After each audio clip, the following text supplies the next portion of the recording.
Muy buenas tardes a toda la comunidad de educadores que nos acompañan el día de hoy.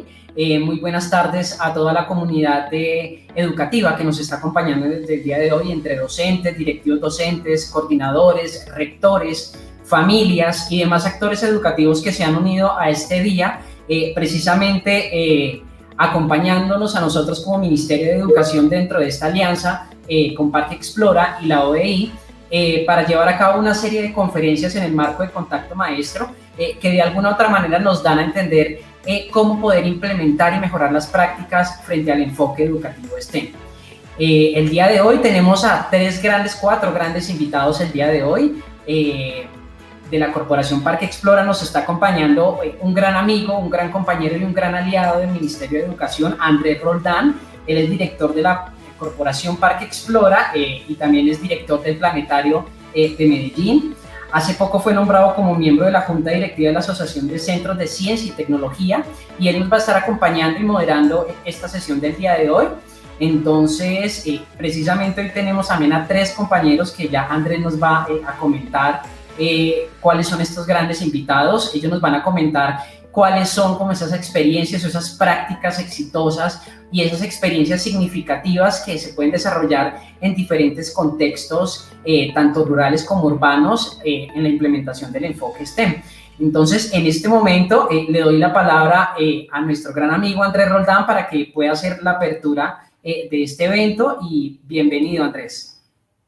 Gracias, Jefferson, y gracias a todos. Me honra y me place mucho poder participar de este encuentro, de esta conversación que yo creo que no empieza con este evento, sino que se está dando en múltiples lugares del país, con maestros innovadores, maestros creativos, que entienden el aprendizaje de un modo distinto, un aprendizaje que no es el que nos tocó a casi todos nosotros, donde ya el centro del protagonismo de la enseñanza no recae solo en el profesor, sino en la curiosidad, en las preguntas, en las motivaciones de nuestros estudiantes.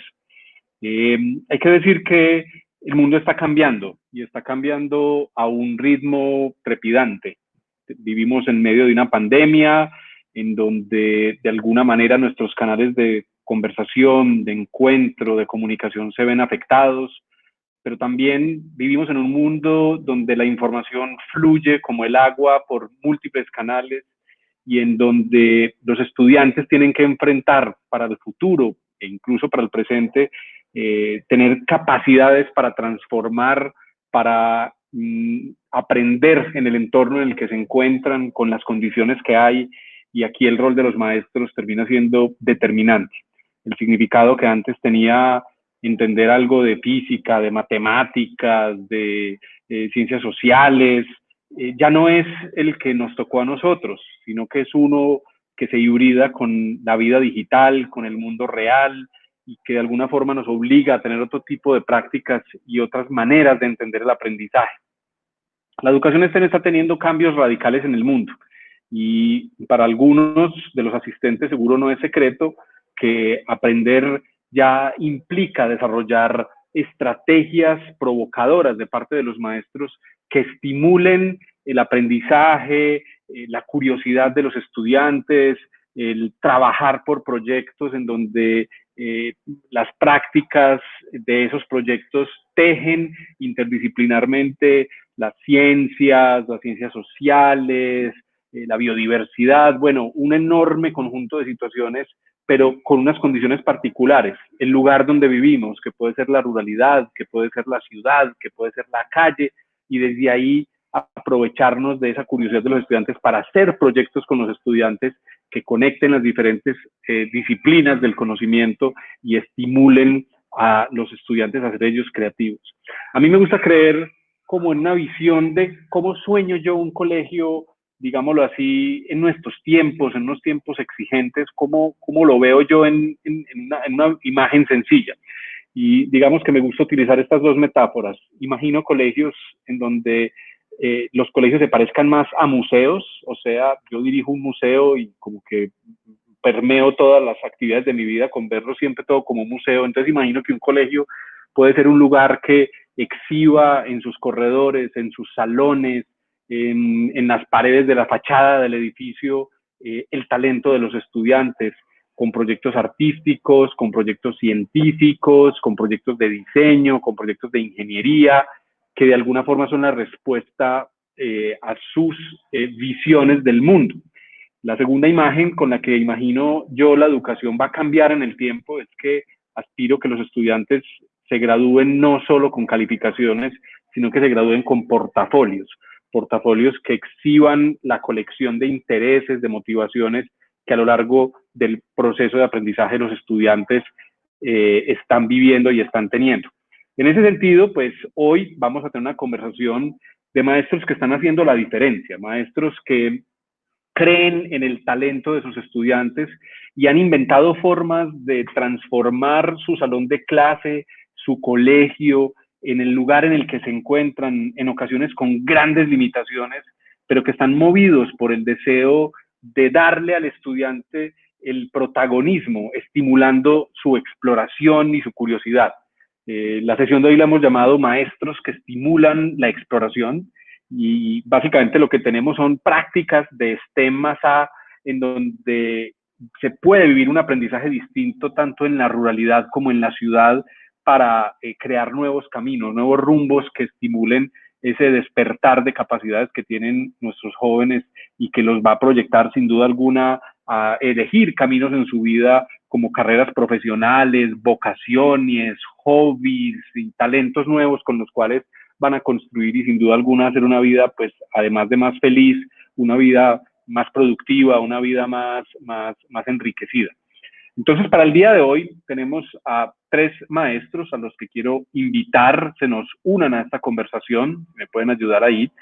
Nuestros maestros invitados vienen de diferentes lugares del país, ya los tenemos ahí en pantalla. Nos acompaña Adriana Paola González, que es docente de física en el Liceo Femenino Mercedes Nariño.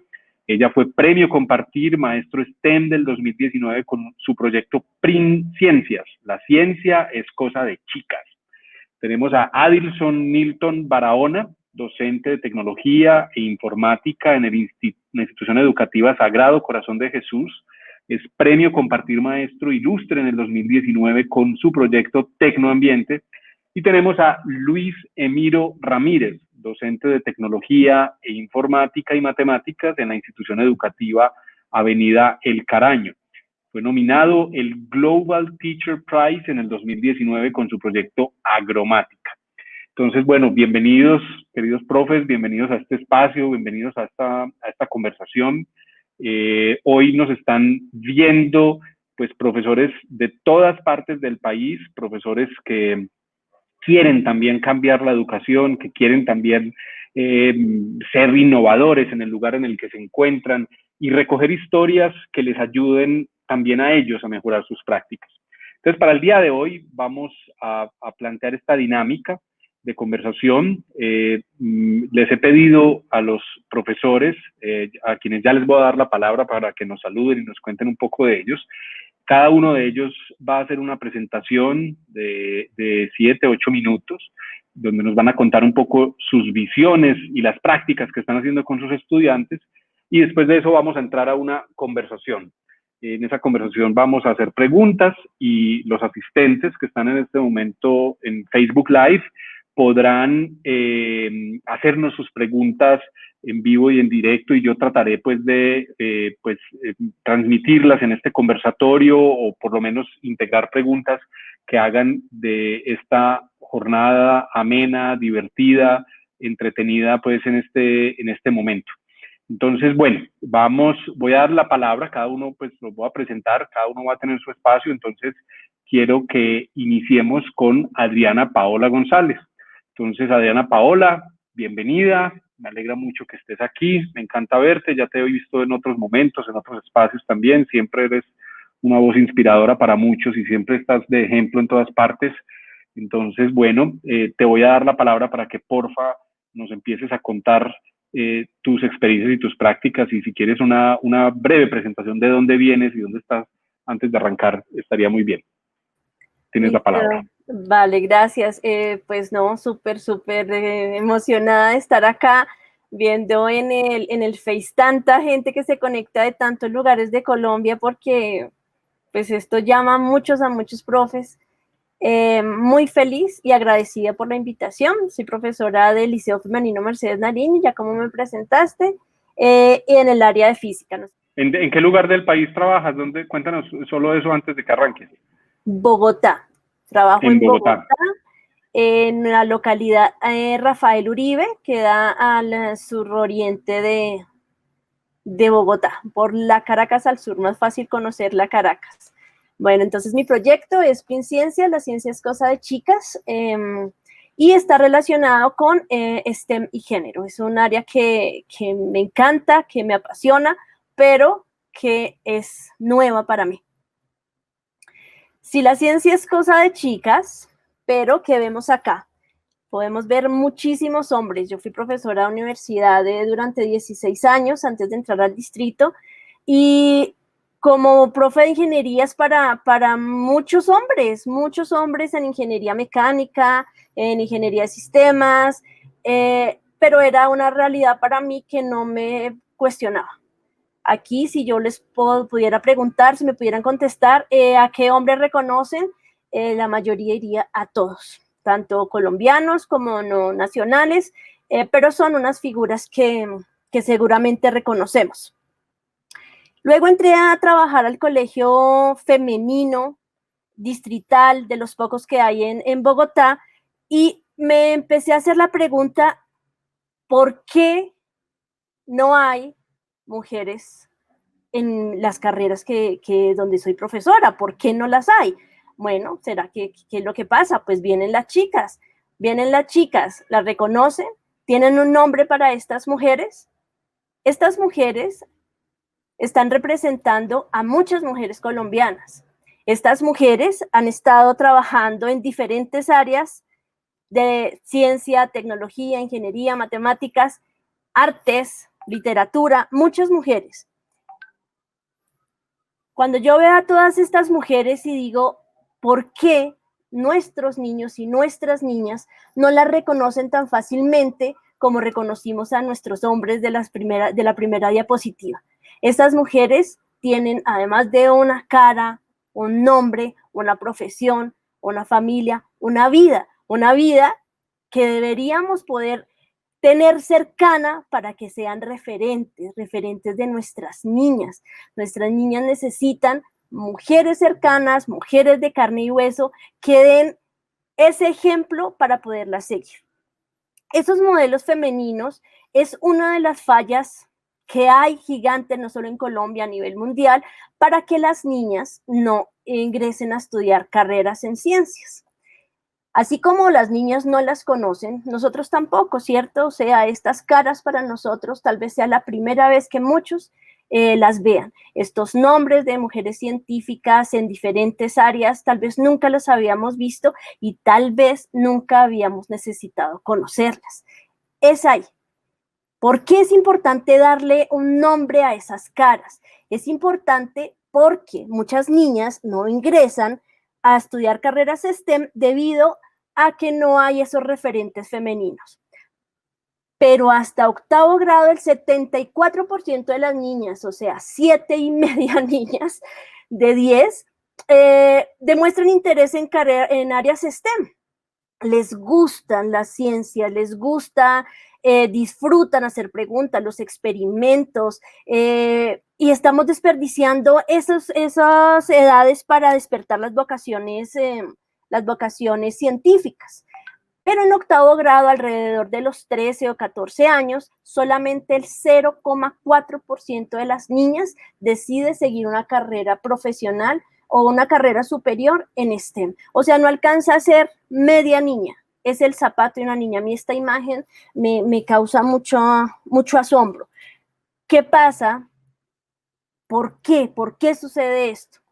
Sucede que si nosotros acercamos a las niñas a las mujeres de ciencia, si nosotros les damos unos ejemplos femeninos para seguir, ellas seguirán esos pasos. Tal vez no todas se dediquen a carreras STEM, pero sí lo harán se sentirán más seguras al terminar su bachillerato y podrán escoger lo que quieran ser. Todas las niñas, todas las profesiones, no hay unas profesiones para hombres y unas para mujeres. Podemos acceder a cualquiera. El proyecto Princiencias entonces lleva a esas mujeres con esos caras, nombres e historias de vida al colegio. Las muchachas de cursos superiores representan a nuestras mujeres científicas y van al colegio, hablan como las científicas, por eso yo soy Adriana Ocampo, yo soy Paola Trujillo, yo soy diferentes científicas, la que ella quiera escoger. No hablan tanto de las investigaciones, son muchachas de 8º, 9º, 10º grado, pero sí hablan de la historia que llevó a estas mujeres a ser quienes son. También hacen además de las representaciones, pues escriben unas historias, y estas historias son muy importantes porque con estas historias hacen de mentoras. Las mentoras no necesariamente tienen que ser mujeres que ya se desempeñan en los campos científicos, sino que nosotras, madres, profesoras, tías, hermanas, compañeras de colegio, podemos ser mentoras de niñas de cursos inferiores. Estas niñas son nuestro foco. Las niñas de cursos inferiores deben ser nuestro foco especial, porque aquí es donde podemos desarrollar todas esas vocaciones, apoyarlas, motivarlas a seguir carreras científicas, haciendo que ellas se sientan seguras, tranquilas. Es importante que la mitad de la población de Colombia, más de la mitad, somos el 51% de las mujeres y estamos subrepresentadas. Si nosotras y nosotros, docentes, maestras y maestros, apoyamos a nuestras niñas, les damos esa mano, ese empujón a que son capaces, a que pueden hacerlo. Son niñas que seguramente a un futuro serán las próximas científicas. ¿Cómo vamos a lograr esto? Además de acercar a las mujeres científicas a las aulas, haciéndolas reconocidas, haciéndolas visibles, tenemos que ayudar a que ese empoderamiento de las niñas sea en diferentes áreas. Hay estudios que nos demuestran que las niñas creen que son menos buenas, por ejemplo, en matemáticas, cuando no es así. Es una percepción que se tiene porque han sido tan bombardeadas, hemos sido tan bombardeados todo el tiempo en que las mujeres son para literatura, son muy buenas para español, pero en matemáticas los hombres. No es cierto. Los estudios demuestran que aunque las niñas tengan el mismo nivel o muchas veces superior en matemáticas, consideran que no son buenas y que la imagen de alguien inteligente o dedicado a ciencias es una imagen masculina. Entonces, vemos que no es un problema de la universidad, no es un problema que dependa en que la universidad, ¿qué va a hacer para llamar a más mujeres a estudiar carreras STEM? Es un problema, es una cuestión que debemos solucionar todos, desde el colegio, en casa, y no en 11, cuando vayan a hacer su presentación a exámenes de ingreso a universidades o las pruebas saber. Debemos empezar en los cursos inferiores, debemos empezar trabajando con nuestras niñas en preescolar, en primera infancia. Estas niñas son de primero de primaria. No solamente en que hagan actividades de ciencia, por ejemplo, aquí les encanta usar la bata, si les llama la atención, usar una lupa, hacer dibujos, representarse ellas mismas como las mujeres científicas que pueden llegar a ser. También es importante desarrollar el pensamiento crítico, ese pensamiento que se puede desarrollar a través de diferentes actividades y asignaturas. Unas ciudadanas críticas ante lo que pasa en su comunidad, y no solamente en el contexto escolar o su comunidad como familia, sino en los territorios como ciudad o país. Mujeres informadas, mujeres que tengan una voz y una voz líder, como muchas de las mujeres que no estamos visibilizando. Ese pensamiento crítico y ese poder en matemáticas, ese poder que debemos reforzarle a las niñas en que son buenas en matemáticas, empieza en el aula. Y esa aula nos ayudará también a que estas nuevas tecnologías sean parte fundamental de nuestro desarrollo como país. Más mujeres cercanas en ciencia, más niñas en ciencia en un futuro. Súper, Adriana, y muy bonito e inspirador eso. Yo creo que todos todavía tenemos mucho que aprender en cómo estimular el talento y las capacidades de las chicas, y eso parte incluso desde el lenguaje. No es solo, hay veces tenemos unos vicios de asociaciones en donde tendemos a usar en nuestro lenguaje piropos o felicitaciones a las niñas diciendo que son sensibles, que son emotivas, y no siempre nos damos cuenta que no les decimos que son inteligentes, que son estratégicas, que son buenas líderes. Entonces, incluso desde el lenguaje, cuando calificamos o cuando celebramos las virtudes y las capacidades de las niñas, existen vicios, sesgos cognitivos en los seres humanos que tendemos a clasificar y agrupar según género, según orientación, según un montón de cosas con cierta clase de términos. Y el punto es, no, cualquiera tiene los mismos talentos, las mismas capacidades, incluso más, y toca romper, digámoslo así, los estereotipos que de alguna forma, pues, propician esta clase, digámoslo así, de exclusiones, y que tenemos un gran reto para hacer que más chicas entren precisamente a carreras STEM. Muchas gracias, Adriana. Ahorita entramos otra vez en conversación y seguimos desarrollando el tema. Claro. Bueno, ahora me gustaría invitar a Luis Emiro Ramírez, docente de Tecnología y Matemáticas de la Avenida El Caraño y nominado al Global Teacher Prize. Entonces, le quiero dar la palabra a Luis Emirio, estoy diciendo Emir porque me quedé con la idea de los emires del Medio Oriente, entonces, perdón, los Emiro Ramírez. Entonces, bueno, te quiero dar la palabra, y bueno, pero antes de darte la palabra también quiero darle un agradecimiento especial a Irene Restrepo, quien es nuestra intérprete, que nos está acompañando hoy y que hace pues de esta sesión algo más incluyente para muchos otros maestros y audiencias que también nos están viendo desde diferentes partes. Muchas gracias, Irene, también por tu presencia. Bueno, Luis Emiro, adelante, tienes la palabra. Esta estrategia es la agromática. La agromática es una estrategia, podríamos llamarla de investigación, una estrategia STEAM que se desarrolla en el escenario rural. Es una estrategia disruptiva que nace en el momento, digamos, donde se ven unas dificultades y donde se pasa de la práctica a la teoría, dejando en el aprendizaje, en todo el centro del aprendizaje al estudiante, que es el foco y digamos, el objetivo de la educación, ¿no? ¿Por qué trabajamos con jóvenes rurales? Porque sencillamente es allí donde nace la problemática. Nuestra institución está ubicada a 15 kilómetros de la capital del Caquetá, que es Florencia, en medio de dos grandes ríos, el río Hache y el Caraño. Es toda una particularidad especial frente al proceso hídrico, hacia la biodiversidad, hacia todas estas, digamos, bondades que tiene la naturaleza frente al proceso escolar. Pero tiene unas dificultades. Las dificultades, digamos, todos los ministerios tienen la solución en la mano y la tienen ya por escrita, pero no se llega a la práctica.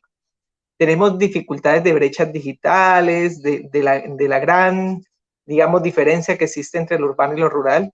El campo ya no es atractivo para los jóvenes, por lo tanto, si vamos y visitamos a muchos de estos lugares, vamos a encontrar personas ya de bastante edad cuidando los terrenos, porque los jóvenes tan pronto ven la oportunidad.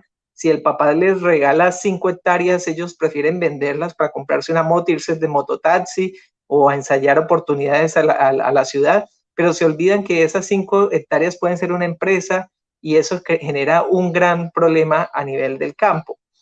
También tenemos en el Caquetá una dificultad, que es que la práctica, digamos, más rentable es la ganadería, y la ganadería genera un impacto ambiental muy grande, porque en el Caquetá, para tener una cabecita de ganado, tengo que tener 1 hectárea de bosque al piso, o sea, necesito 1 hectárea de potrero. Entonces, técnicamente todos los días se está acabando con nuestros bosques, porque necesitamos tener más cabecitas de ganado para tener mayor economía.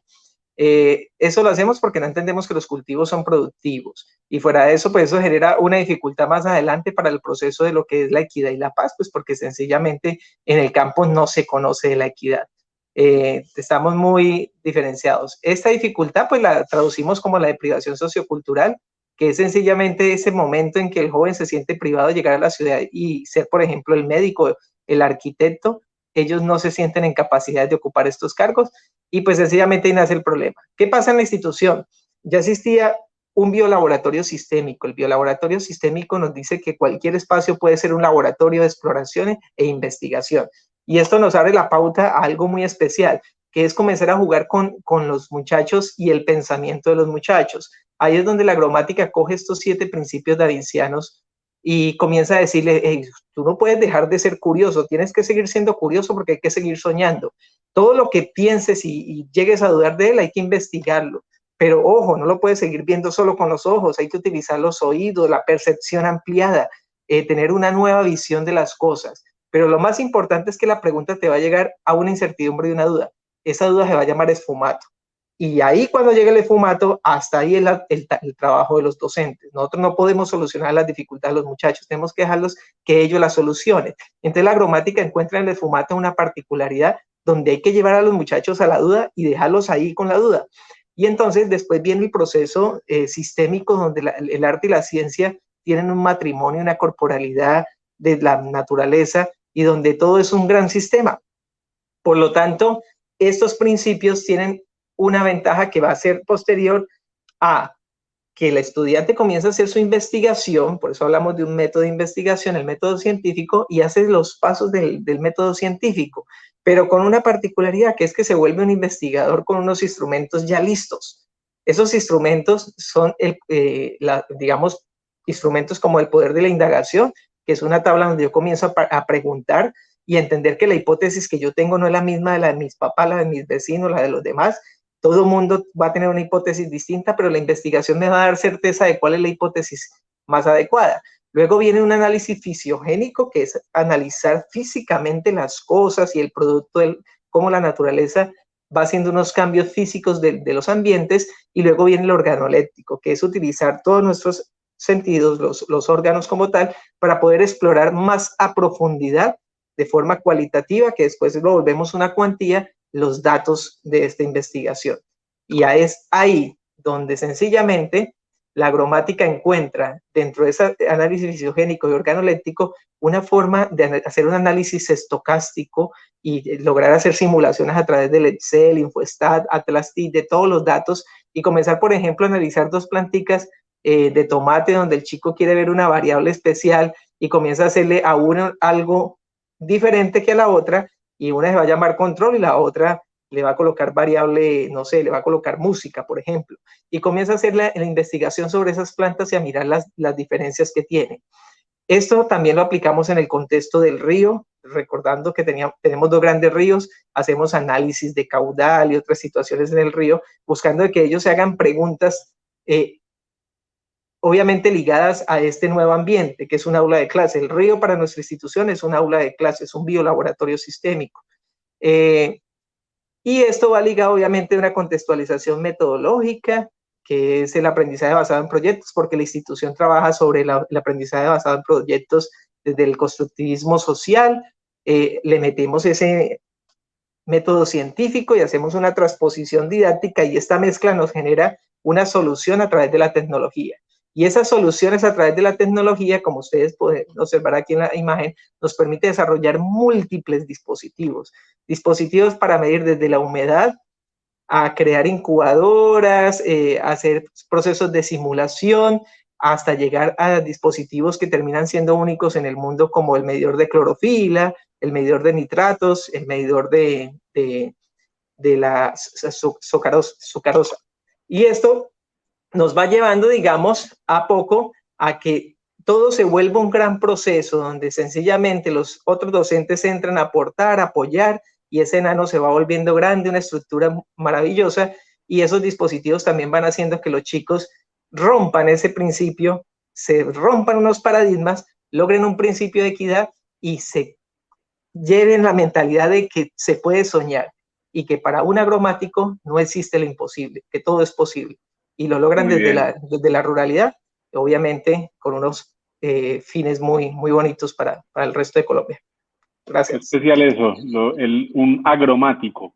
Yo creo que uno de los grandes desafíos que tenemos en la ruralidad es precisamente el darle sentido al aprendizaje desde el lugar en donde estamos, cómo hacer que ese sitio que habitamos sea la fuente de oportunidades para el aprendizaje.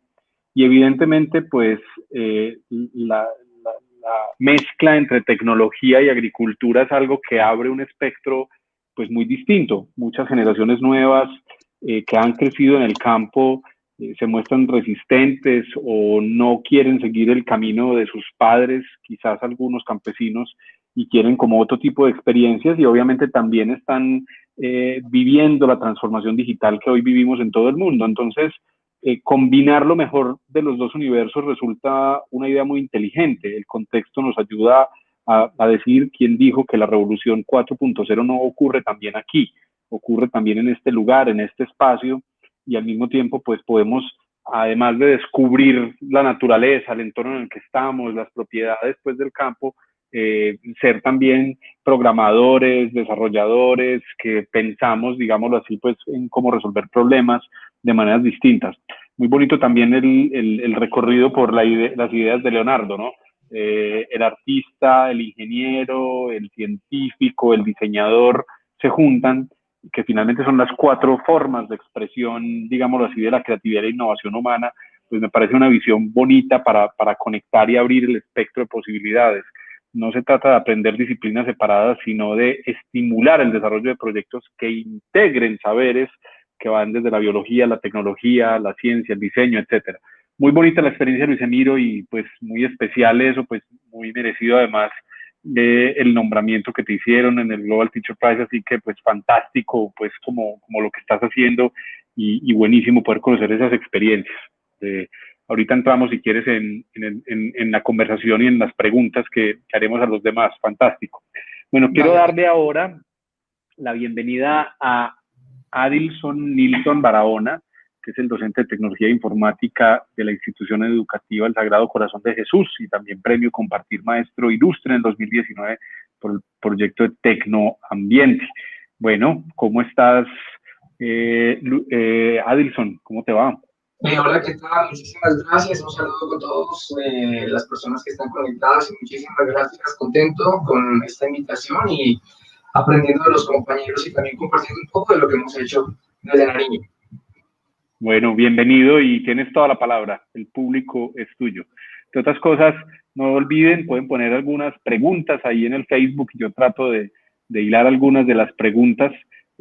Somos en este momento 128, casi 130 personas conectadas de diferentes partes del país, y de fuera del país también tenemos personas conectadas. Un saludo para todos. Bueno, tienes la palabra, Adilson.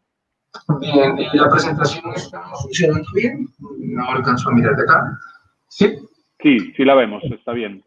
Bien, perfecto. Entonces, vamos a compartir una experiencia que hemos denominado Tecnoambiente desde el suroccidente colombiano, el departamento de Nariño. Pues básicamente hay una inspiración personal de la cual surge la iniciativa de Tecnoambiente. En primer lugar es entendernos en un planeta en el cual dependemos 100% de todos y cada uno de sus recursos. Saber que somos responsables de lo que pasa en él y ver cómo día a día tenemos diferentes indicadores que nos muestran que nuestro planeta nos está dando una alerta, una urgencia de cambio. Y frente a estas reflexiones, darnos cuenta que la educación tradicional, digamos, teniendo en cuenta las generaciones actuales, no ha ofrecido, digamos, un cambio o una comprensión respecto a las problemáticas que venimos originando, o una reflexión más profunda, o que en algún momento la ciencia nos haya podido aportar mucho más de lo que podemos mirar en una aula de clases. Entonces, como que la idea era mirar que la educación tenga un sentido en la realidad, que no estemos acostumbrados a abrir un grifo y encontramos el agua y que todo está disponible, sino que todo va a ser parte de un sistema, y que este sistema tenemos que cuidarlo, tenemos que valorarlo y tenemos que protegerlo. A partir de allí, pues obviamente en el corregimiento del Ingenio es una zona de amenaza baja en el volcán Galeras. Entonces tiene una riqueza natural inmensa, y especialmente pues, que los niños acostumbrados a mirar eso empiecen a valorarlo, que lo conserven y obviamente también que lo proyecten, que empiece un cambio por quererse, por querer su tierra, por querer ver que su tierra tenga diferentes dinámicas que sean capaces de lograr unos esquemas de sostenibilidad y nos alejen poco a poco de las problemáticas que se vienen presentando. Entonces, digamos, esto es un poco, ¿sí?, el contraste que tenemos entre el contexto y la problemática.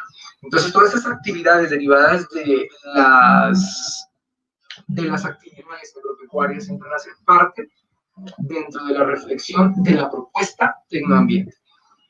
Es así como nos planteamos la pregunta de qué manera podemos entonces desarrollar, recibo la materia de tecnología informática, cómo puedo entonces yo desarrollar competencias científicas, conocimientos significativos desde la tecnología y desde el ambiente. Los niños, sí, tienen diferentes escenarios, construyen sus construcciones, pero la idea es que las ciencias aporten hacia la comprensión de ese contexto, que la física, que la química, que la matemática juegue para poder interpretar lo que ellos tienen.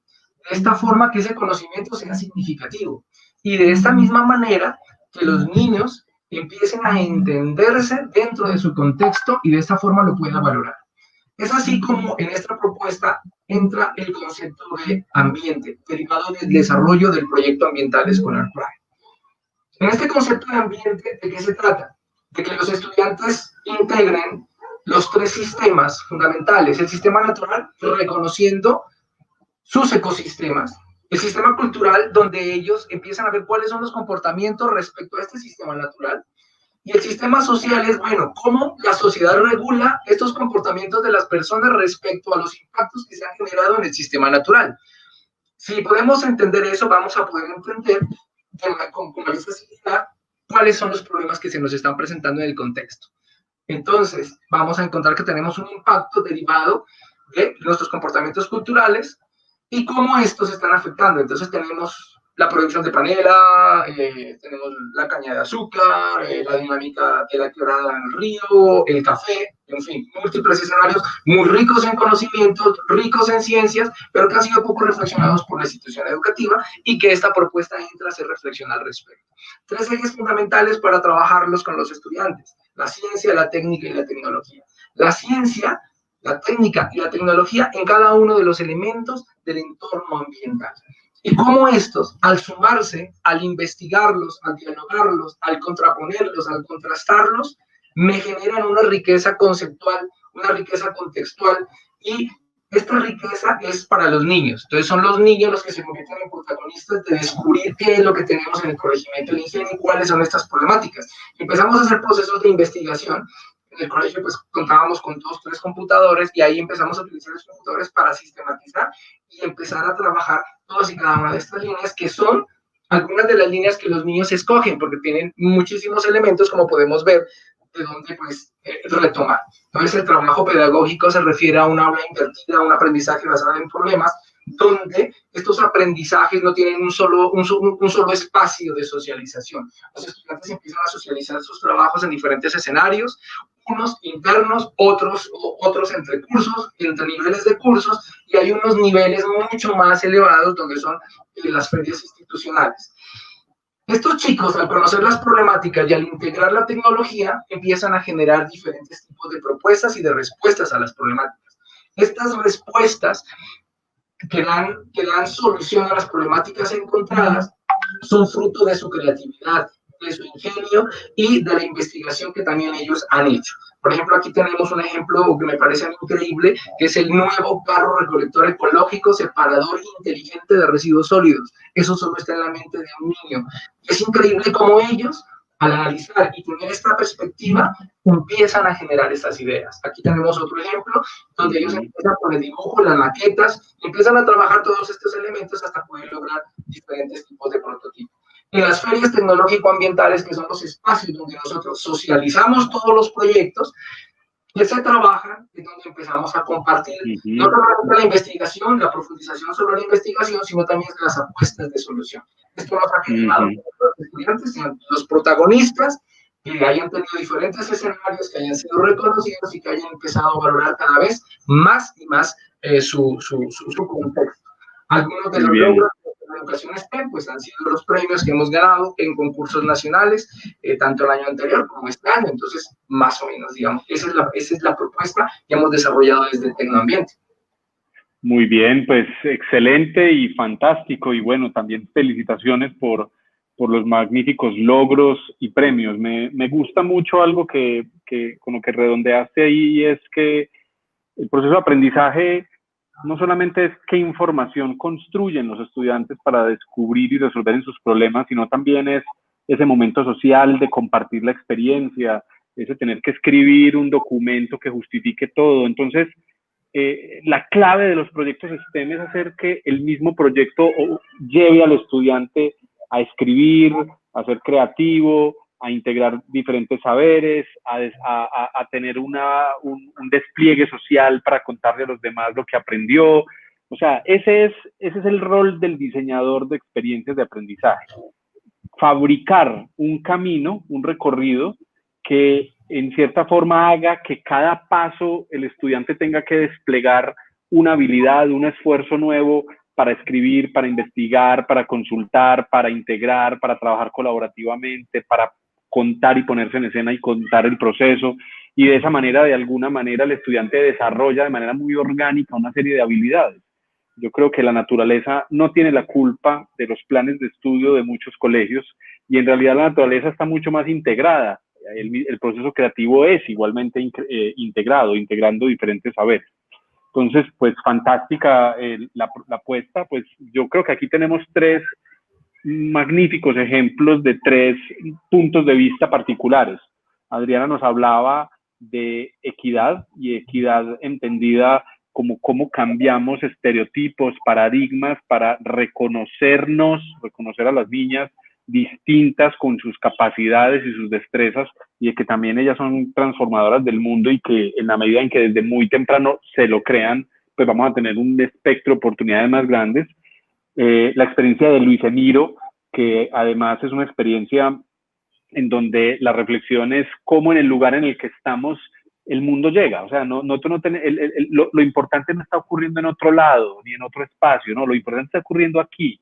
Aquí están los problemas, aquí están las herramientas, y aquí está la forma de transformar lo que tenemos. Entonces es una manera de marcar que el aprendizaje situado, resignificar de alguna forma lo que significa el campo, es una posibilidad. Hay veces somos muy negativos y pensamos que lo que tenemos es muy malo, que aquí no hay de eso, y no, mentiras, aquí le podemos dar un significado nuevo y desde aquí podemos cambiar las cosas.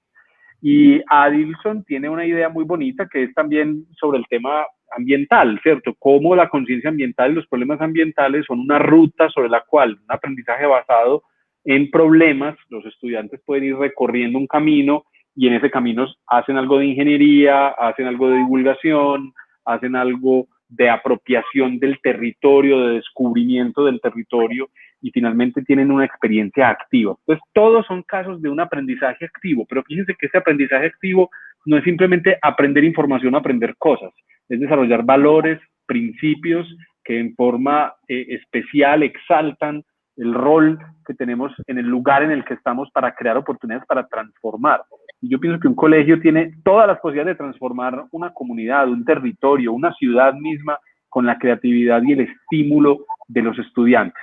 Entonces, arranquemos entonces con preguntas. Y voy a arrancar con una incluso de nuestra audiencia, nos la hace Domingo Espitia, y nos hace esta pregunta: ¿qué se puede hacer para superar como esa parcelización, esa fragmentación de la escuela, que es esa tendencia desmedida de enseñar por temas y asignaturas? Y que es lo que decía yo, la naturaleza no tiene la culpa de los planes de estudio, y resulta que nosotros no aprendemos separadamente ni disgregadamente. ¿Cómo poder romper esas fronteras? Y ustedes que ya han vivido sus experiencias, ¿qué nos podrían decir? ¿Quién salta a darnos una respuesta a esa pregunta? ¿Cómo podemos eliminar los silos y crear procesos más orgánicos que integren esos conocimientos y experiencias? Adriana, dale. Empiezo yo y espero que mis compañeros me sigan. Yo creo que lo primero es perdiendo el miedo. Sí, estamos también en el aula como muy así encasillados estamos muy encasillados a seguir unas reglas que creemos son rígidas, pero realmente no. Entonces, empezar por eso, por perder el miedo, por ser innovadores, y innovador no es cambiar el color del marcador, ¿no? Entonces, hacer cosas nuevas que si nosotros como profes disfrutamos, tengan la seguridad que las niñas y los niños también lo van a disfrutar. Entonces, hacer cosas que nos gusten a nosotros y que hagan que a los niños y a las niñas también les guste. Creo que eso es fundamental. Muy bien. ¿Alguien más quiere añadir algo ahí? Bueno, en ese concepto, dándole respuesta a nuestro persona y conectada, existe un concepto que es la integración curricular, ¿no?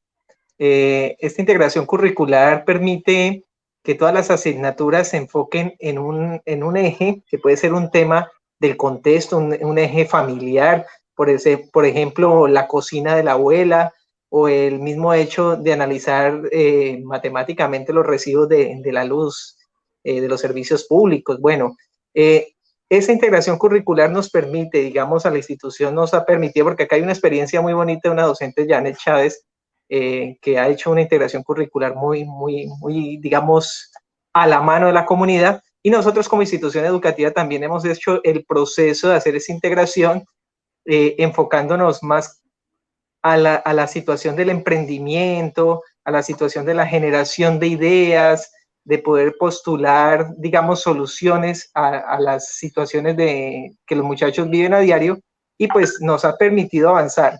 Pero digamos que estamos en un proceso de aprendizaje de todos, la respuesta aún no se podría dar, pero digamos es un buen inicio. Bien, la experiencia muestra que las problemáticas que los niños han identificado y empiezan a desarrollar tienen una solución que no parte de una sola parte. Ellos necesitan más cosas. Ellos no necesitan solo ingeniería, solo matemáticas, solo estadística. Las soluciones que los niños brindan les dan la posibilidad de que empiecen a hacer un diálogo con la biología, con la biofísica, con la bioquímica. Inclusive dentro de la experiencia nos ha tocado investigar con los mismos profesores de la institución educativa aspectos que en realidad los tenemos dentro del currículo, los tenemos dentro de la clase, se desarrollan de manera normal, pero cuando los vamos a colocar en juego y los necesitamos para poder interpretar alguna situación, dar una solución, es cuando se hace integral y la interdisciplina, la multidisciplinaridad es la que me empieza a generar ese tipo de conceptos.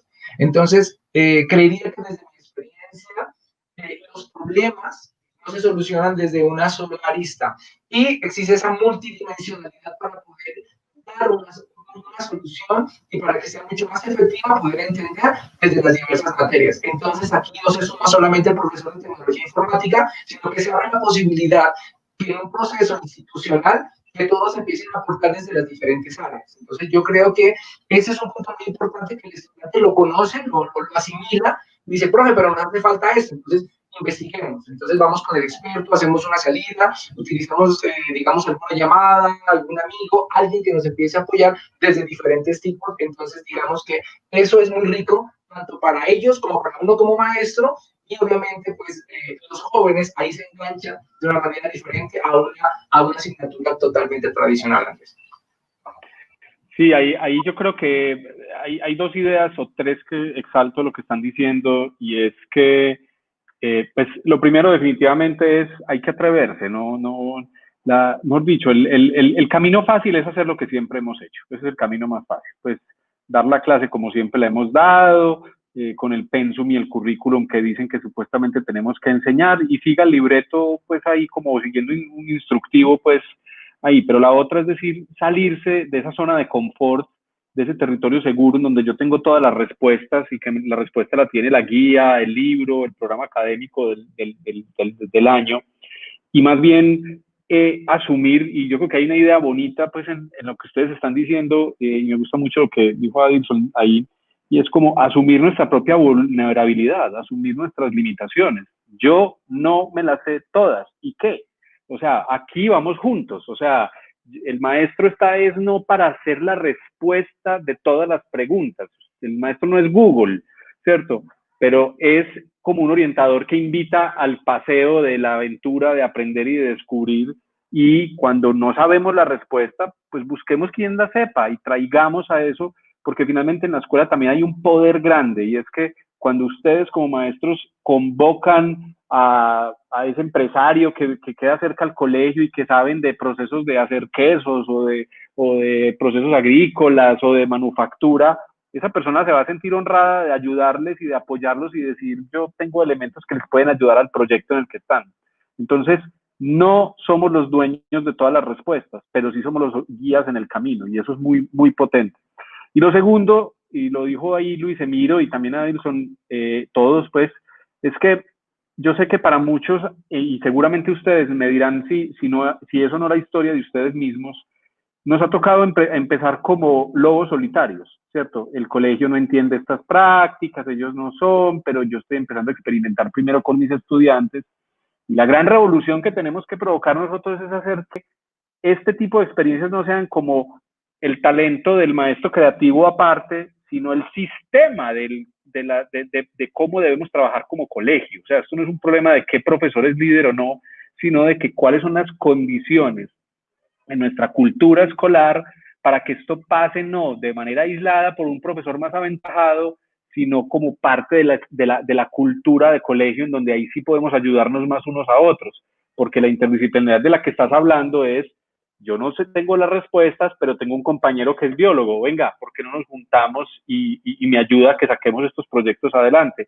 O tenemos una profesora que es de matemáticas, o tenemos un profe que es de artes, y ahí el que convoca para reunir y decir, integremos el proceso juntos en torno al estudiante y yo los asesoro en esto que tú no sabes y que yo sí sé, pues hace más enriquecedor el proceso.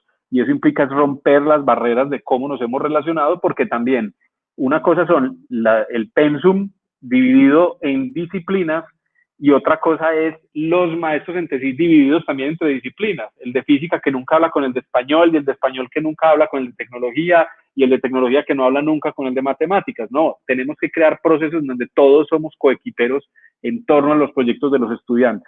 Entonces, muy, muy valioso lo que están diciendo. Incluso hay una pregunta que nos están haciendo aquí que me llama mucho la atención, y es, ¿qué? Y me voy a atrever a responder por ustedes, pero ustedes contéstenla. Mejor dicho, contéstenla y yo ya sé la respuesta. ¿Qué ayuda recibieron del Estado colombiano para poder llevar a cabo sus proyectos?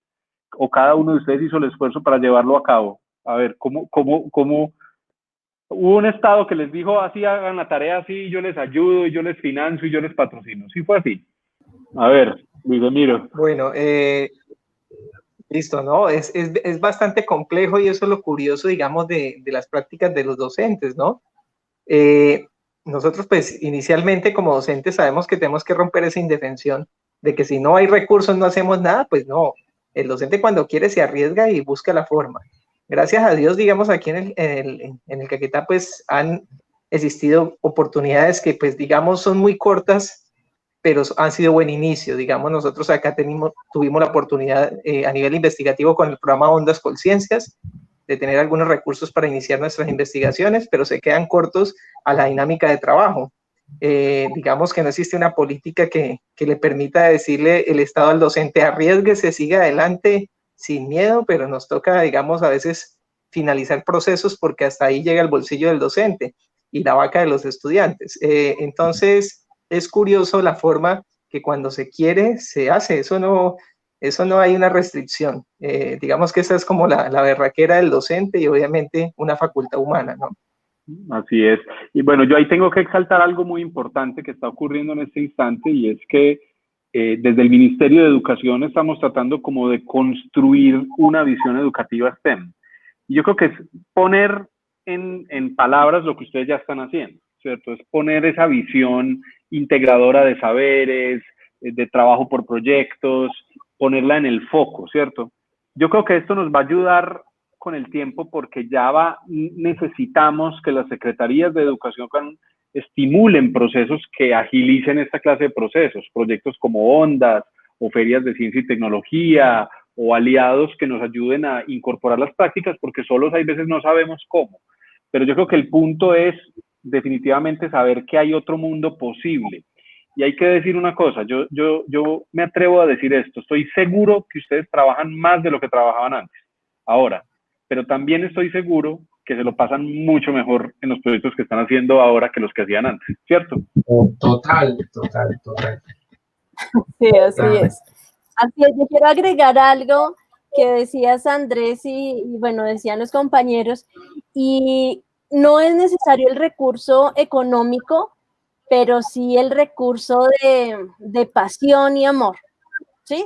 De llevar a la práctica todas esas ideas y de darlas a conocer, porque hay proyectos espectaculares en muchos colegios. Ahora que he participado en diferentes espacios, escucho unos proyectos maravillosos, pero los profes tenemos, no sé, algo por allá adentro que nos impide publicarlos, darlos a conocer. Así que estos espacios, sistematizar y ser públicos esos proyectos que se puedan replicar en otras instituciones, pues sería una ayuda gigantesca de parte del ministerio. Total, sí. Dale, Addison.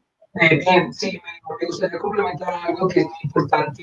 Me parece también que el profesor no se queda en las cuatro paredes en el salón de clase, ¿no? Yo creo que tanto Adriana y Luis Emilio hemos tocado puertas, ¿no? Ha tocado salir, ver los pares, ver los intereses, digamos, entre estos pares e intereses, buscar el apoyo, ¿no? En este caso, digamos que es muy importante la gestión del docente respecto a la interinstitucionalidad, porque vemos cómo se converge dentro de la parte educativa, no únicamente el Ministerio de Educación, sino que dentro de los planes que tiene cada una de las diferentes entidades, en el caso de las corporaciones autónomas, para hablar específicamente de mi experiencia, sí existe un componente de educación ambiental que efectivamente en el momento indicado nos ha brindado la mano y nos ha brindado el apoyo, y que aparte de eso también tiene las conexiones con las cuales el Ministerio de Ambiente también se puede sumar a estas iniciativas. Y desde este punto de vista y con la experiencia que hemos desarrollado, ha sido muy importante el tocar esas puertas, el ver esas sinergias. Y si nos quedamos solos, que yo creo que es decir, estamos allí y estamos acá y bueno, y acá apareció algo y entonces empiezan los pares y empezamos a construir, digamos, lo que estamos soñando para los niños y para una educación diferente. Eso es, Andrés. Creo que qué buen punto el que acabaste de tocar, ¿cierto? Y es, hay que hacer alianzas, y las alianzas las hace uno mismo como profesor, las hace la institución educativa o las hace un programa educativo desde una Secretaría de Educación. Y yo creo que ahí hay algo muy potente, porque es que finalmente la naturaleza del proyecto define también la naturaleza de los aliados. Si vamos a hacer un proyecto de medio ambiente, ¿quiénes son los encargados del medio ambiente en mi territorio, en mi departamento, en mi ciudad, en la alcaldía? ¿Cierto? Y vamos a por ellos, llamémoslos, invitemos, convoquemos, creemos una conversación. Si mi proyecto es de mecatrónica, tecnología y todo eso, digo, bueno, ¿dónde está? Aquí hay una industria cercana de automatización y allá hay ingenieros mecánicos. Si es un proyecto de ciencias sociales y de, yo no sé, alguna problemática social, entonces llamemos a los que trabajan en ese tema. Entonces, un profesor tiene más poder del que cree. Eso es muy importante decirlo. O sea, los profesores tienen un poder tremendo, porque usted habla a nombre de una escuela, usted habla a nombre de un grupo de estudiantes, usted habla a nombre de un barrio, porque quedamos en un barrio, en este barrio están pasando cosas. Y un maestro es, por lo tanto, un líder social que es capaz de crear proyectos que convocan a diferentes personas, a diferentes disciplinas, a diferentes aliados, y entre más capacidad de convocatoria, más potentes son los proyectos, más entusiastas son las ideas de los estudiantes y más comprometido también es la participación de padres, de aliados y de empresas en el ecosistema en el que estamos. Entonces yo creo que nos dejan lecciones muy positivas. Yo sé que todos y muchos de los asistentes están entusiastas. Hay muchas preguntas, hay preguntas de cómo mitigar los niveles de frustración en los procesos desarrollados o cómo optimizar el tiempo de ustedes para planear y ejecutar, pero bueno, eso es parte un poco como de las preguntas que tenemos que desarrollar en más encuentros y sesiones y poder navegar más de cerca. Yo creo que todo este tipo de preguntas en cierta forma empiezan a encerrar sus respuestas. Hay que planificar distinto, hay que entender la frustración no como que uno gana o pierde, sino que uno construye procesos y en los procesos ganas en unas y pierdes en otras, pero no es una cosa de blanco y negro, esto no es binario, estos son procesos y así el estudiante tiene que aprender también a reflexionar sobre sí mismo. ¿Qué crees que te falló? ¿Qué crees que pudimos haber hecho mejor? ¿A dónde pudimos hacer? Lo más importante es siempre hacer de un proceso creativo un proceso reflexivo y de esa manera no se vuelve un tema de bueno o malo, ni de mejor o peor, sino de estoy aprendiendo, estoy en un proceso y estoy construyendo conocimiento. Y frente a la planificación, pues es simple.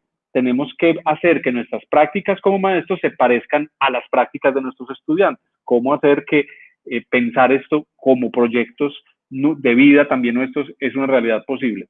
Como ya Jefferson se apareció en la pantalla, entonces eso me está indicando es que el tiempo ya se ha cumplido y por lo tanto pues me resta es pues como agradecerles a todos muy especialmente. Hay unas ganas de quedarse todo el resto del día hablando y contando pues estas historias tan inspiradoras y tan potentes. Y yo pues primero quiero felicitarlos, pues me honra mucho pues como tener esta conversación con ustedes. Son ustedes unos líderes, unos maestros ejemplares, unos maestros que de alguna manera están haciendo la diferencia en el país, en diferentes lugares, y que estoy completamente seguro que están cambiando de manera profunda la vida de esos jóvenes que gozan del privilegio de tenerlos a ustedes como maestros. Muchas gracias por este espacio, muchas gracias por esta conversación y bueno, mi agradecimiento pues a la conversación. Y también a Irene, muchas gracias por acompañarnos y por ayudarnos a que esta conversación fluyera tan especialmente. Entonces le doy la palabra a Jefferson y les deseo, compañeros y amigos y amigas y asistentes al encuentro, pues las gracias y un saludo muy especial. Muchísimas gracias, Andrés. Quiero agradecerte por esa conclusión tan espectacular. Yo estaba acá pegado en la pantalla, en algún momento se me olvidaba que en realidad yo era la persona que tenía que editar por las discusiones, la cantidad como de preguntas y de observaciones que se mostraron acá. En realidad estoy muy encantado. Quiero agradecer enormemente también a la profesora Adriana Paola, a Addison, a Luis Emiro, también quiero agradecerles enormemente, precisamente porque además de que nos hemos visto en escenarios académicos y en espacios de discusión educativa, pues también hemos tenido la oportunidad de vernos en campo, entonces he también tenido la posibilidad y el gusto de poder visitarlos dentro de sus prácticas educativas. Y pues claro, hemos abordado muchísimos temas, específicamente frente al cierre de brechas en cuanto a género, en las brechas que existen en la ruralidad, en los diferentes contextos, y también una lección muy importante, y es que para poder desarrollar este enfoque STEM se requieren de las alianzas y de crear este sistema, o como lo podemos llamar aquí, como un ecosistema de innovación, donde hay diversos actores y diversos nodos que promueven y desarrollan y movilizan todo este enfoque educativo STEM más pues en las aulas y en todos los territorios colombianos. Y pues nada, quiero pues también aprovechar porque con Paola también hemos estado trabajando en un proyecto al interior del Ministerio de Educación junto con la Fundación Siemens Stiftung, en donde tratamos de brindar algunas orientaciones pedagógicas para profesores de preescolar, para maestras y para maestros de preescolar, sobre cómo implementar este enfoque STEM con un toque muy especial en el cierre de brechas en cuanto a género, para que las niñas que se encuentran en primera infancia puedan tener las mismas oportunidades en participación de la ciencia y la tecnología. Entonces, no siendo más, doy los dos últimos mensajes, agradeciéndole también a Irene Restrepo, nuestra traductora de lenguaje de señas. Quiero agradecerte mucho por todas estas sesiones y pues en las sesiones que también nos veremos. Y invitar a todo nuestro público, a la comunidad de docentes, a todos los actores educativos, a las familias que nos están viendo, que el día de mañana vamos a tener otra conferencia virtual a las 3 de la tarde, en donde hablaremos sobre qué es STEM. Vamos a abordar como un panorama muy global sobre lo que significa STEM, las características, y dentro de esta misma serie de conferencias virtuales que estamos desarrollando con Parque Explora y la OEI, nos veremos y tendremos otra cita el lunes 30 de noviembre, en donde vamos a tener una especial invitada a la doctora, divulgadora científica, a la bióloga Melina Furman de la Universidad de San Andrés. Ella es una escritora excelente, entonces todos estamos cordialmente invitados. Y pues nada, creo que ya nos pasamos un poquito de tiempo, nos pasamos 5 minuticos. Bueno, yo sé que yo soy el responsable de esto, y agradecerle nuevamente a a Adriana, a Adilson, a Luis Emiro, a Irene y a Andrés por este gran espacio. Y muchísimas gracias y hasta luego y nos vemos en la próxima. Hasta luego.